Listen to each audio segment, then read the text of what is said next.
प्यारे बच्चों, कैसे हैं आप? संस्कृत की कक्षा में आपका स्वागत है।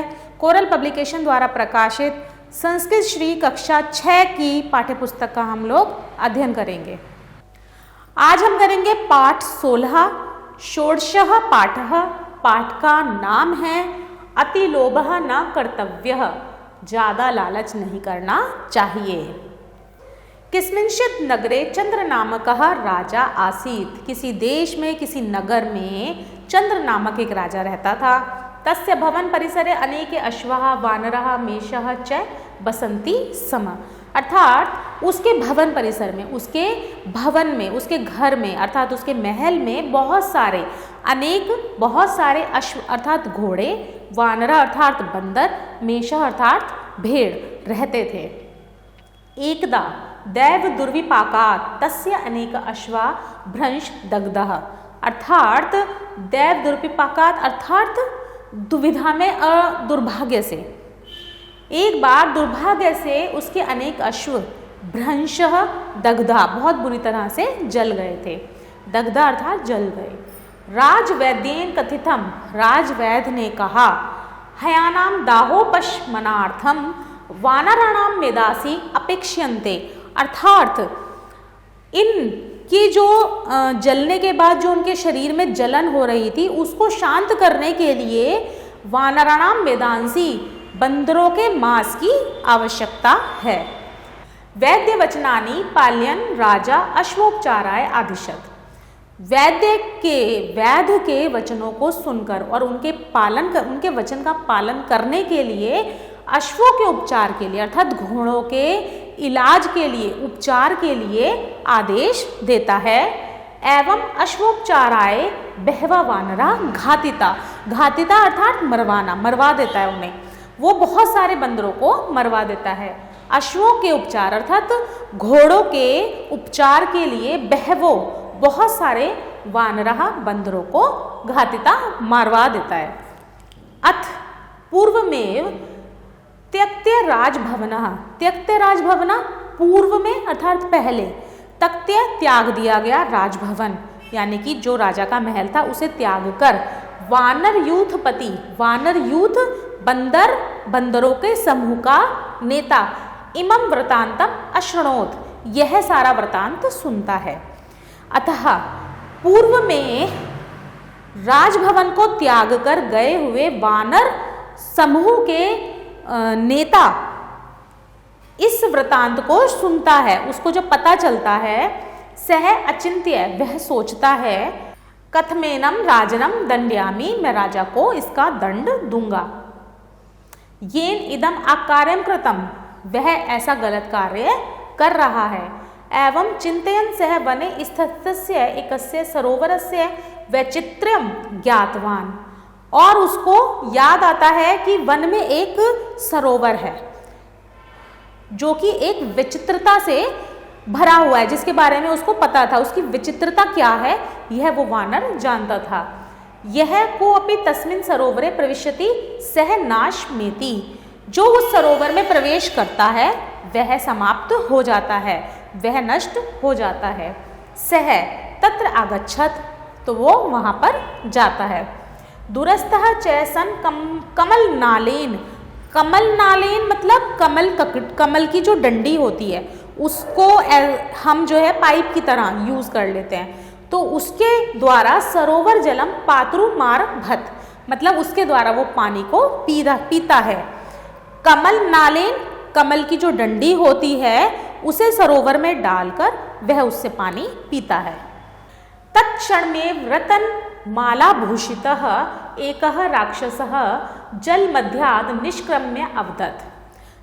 तभी तुरंत ही रतन माला से आभूषित सुशोभित एक राक्षस जल में से निकलती है। भो वानरा, हे वानर, अत्र सलीले यह प्रवेशम करोति स में भक्ष्य पर त्वम अतीव चतुरोसी। वह कहती है कि जो इस सलीले जल, इस सरल पानी में जल में प्रवेश करता है वह उसे मैं खा जाती हूँ। भक्ष्य अर्थात मैं उसे खा जाती हूँ। परम त्वम अतीव चतुरोसी, पर तुम तो बड़े चतुर निकले। यह जलम अनेन विधिना पिबती, तुम जल को किसी दूसरी विधि से पी रहे हो। अतः तुष्टोहम पार्थस्य मनोवांछितम, अर्थात मैं तुमसे प्रसन्न हूँ, तुम मुझसे कुछ भी मांग सकते हो। वानर आह किंचित दुष्टेन भूपतिना सह में अत्यंत वैरम, वानर ने कहा कि मेरी किसी राजा के साथ बहुत ही शत्रुता है, अत्यंत वैरम अर्थात शत्रुता है। यदि त्वम एनाम रत्नामालाम मह्यम प्रदास्यसि त्रही तम राजानाम प्रलोभ्य अत्र सरस्य प्रवेश्यामि, अगर तुम मुझे यह रत्नमाला दे देती हो, प्रदास्यामि दे देती हो, तो मैं राजा को प्रलोभ देकर इस सरोवर में लेकर आऊँगा, इस सरोवर में प्रवेश कराऊँगा। प्रसन्न राक्षसः तस्मै रत्नमालाम अयच्छत, प्रसन्न होकर वह राक्षस अपनी माला उसे दे देती है। अथ राक्षस दत्ताम मालाम धारित्वा सह नगर प्रविष्टम, अब क्या करता है बंदर, उस राक्षस की दी हुई माला को पहनकर नगर में प्रवेश कर देता है। तत्र किंचित जनेन धृतः सह राज्ञः समक्षम आनीत, और यह सब देखकर कुछ लोग राजा के पास जाते हैं। राज्ञा पुष्टः से अभाषत, और राजा से कहते हैं, महाराज वने रत्नमाला स्थानम एकम सरः अस्ति, तत्र किंचित जनेन घृत सह राज्ञः समक्षम आनीत। यह सब देखकर कुछ लोग राजा के पास आए। राजा पृष्ठ सह अभाषत, राजा के पूछने पर उसने कहा, महाराज वने रत्नमाला स्थानम एकम सरः अस्ति, वन में मालाओं से भरा एक तालाब है। तत्र सूर्योदय सह प्रविशति सह रत्नमाला भूषितः निस्तरति, जो सूर्योदय के समय उसमें प्रवेश करता है उसे वह रत्नमाला से आभूषित हो जाता है। लोभाकृष्टः, लोभ से आकर्षित होकर राजा उवाच, राजा बोलता है, यद्येवं त्रयं सपरिवार तत्र गमिष्यामि येन प्रभुतः रत्नमाला लप्यसे, अर्थात क्यों ना मैं अपने परिवार के साथ उस जल में, उस सरोवर में प्रवेश कर जाऊं, और येन प्रभुता, और इस प्रकार मेरे पास बहुत सारी मालाएं हो जाएंगी।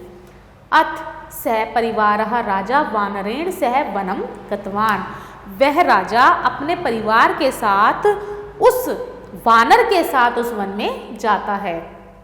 तत्र वानरोक्ति विधिना राज्ञा, वानर ने जो भूमिका बनाई थी उसके कहे अनुसार राज्ञः सर्वे जनाः जले प्रवेशिताः, राजा और उसके साथ उसका परिवार उस जल में प्रवेश कर जाता है। सद एव ते रत्नमाला भूषितेन राक्षसेन भक्षिता, और जैसे ही वो उस जल में प्रवेश करता है वैसे ही रत्नमाला से आभूषित सुशोभित वो जो राक्षस थी वो उन्हें खा लेती है, उन्हें नष्ट कर देती है। विस्मित नृपः वानरम अपश्यत, उस जल में अंदर जाते हुए आश्चर्यचकित, विस्मित आश्चर्यचकित वह राजा उस वानर को देखता है।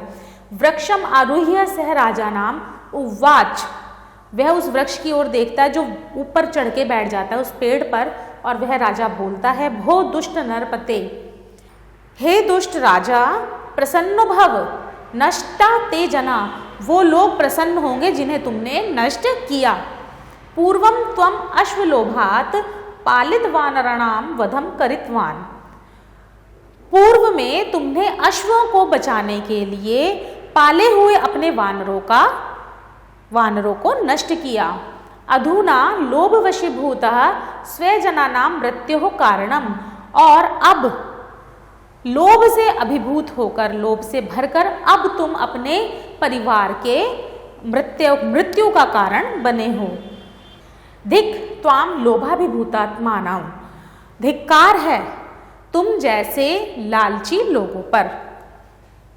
अब हम करेंगे शब्दार्थ।